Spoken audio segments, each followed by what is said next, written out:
JD online पाठशाला पर आज हम पढ़ेंगे गणित कक्षा 10 की प्रश्नावली 13.2 के प्रश्न संख्या 1 को। प्रश्न संख्या 1 से पहले इसमें एक कंडीशन रखी गई है कि जब तक अन्यथा न कहा जाए पाई बराबर 22/7 ही हमें रखना है। ठीक है, उसके बाद में पहला प्रश्न है, एक टॉस एक अर्धगोले पर खड़े एक शंकु के आकार का है।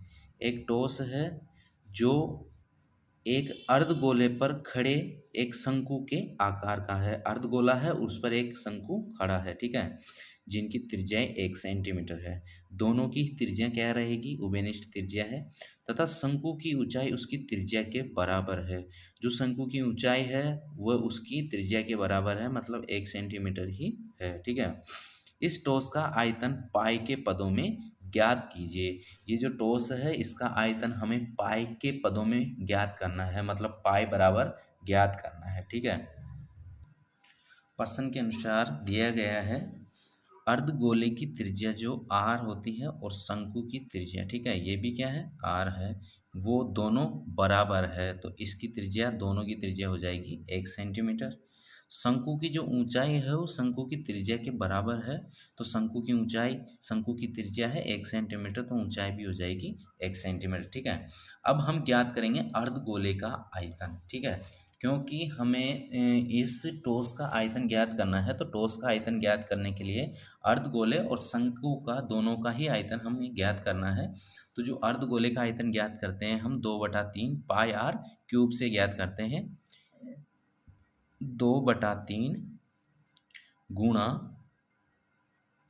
पाई गुणा आर क्यूब। तो आर कितना है? 1 है, 1 गुणा 1 गुणा 1। ठीक है, तो अपने पास में जो अर्धगोले का आयतन आएगा, इन सभी को तीनों को गुणा करेंगे 1 और 2 और पाई को गुणा करेंगे तो आ जाएगा 2/3 पाई सेमी क्यूब। ठीक है, ये आ गया अर्धगोले का आयतन। उसके बाद में शंक्वाकार भाग का आयतन ज्ञात करेंगे। इसका शंकु का जो आयतन होता है वो करते हैं ज्ञात हम 1/3 पाई आर स्क्वायर एस से। यहाँ पर 1/3 गुणा पाई, आर का मान कितना है? 1 गुणा 1 गुणा एच भी कितना है? 1। तो ये आ जाएगा अपने पास में पाई/3, या इसे हम लिख सकते हैं 1/3 पाई सेमी घन। ठीक है, सेमी क्यूब। ये हो गया शंक्वाकार भाग का आयतन। दोनों का आयतन अपने पास में आ चुका है। अब हम ज्ञात करेंगे टॉस का आयतन। ठीक है, तो टॉस का आयतन ज्ञात करने के लिए हमने अर्धगोले का आयतन ज्ञात किया था और शंक्वाकार भाग का आयतन ज्ञात किया था। तो दोनों के आयतन को हम जोड़ लेंगे। तो जो अर्धगोले का आयतन आया था वो 2/3 पाई प्लस शंक्वाकार भाग का आयतन था वो था 1/3 पाई। यहाँ पर जब दोनों का योग करेंगे तो लघुत्तम इनका कितना आएगा?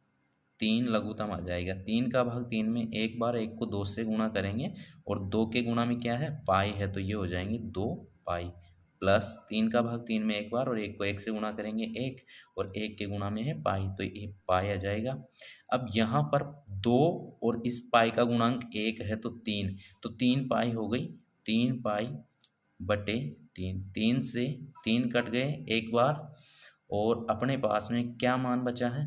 पाई बचा है। तो पाई का मान कितना? 3.14। ठीक है, सेमी क्यूब।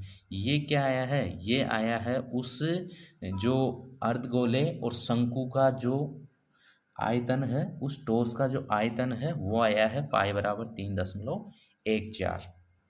इस प्रकार से हमें प्राप्त हुआ है टॉस का आयतन 3.14 सेमी क्यूब।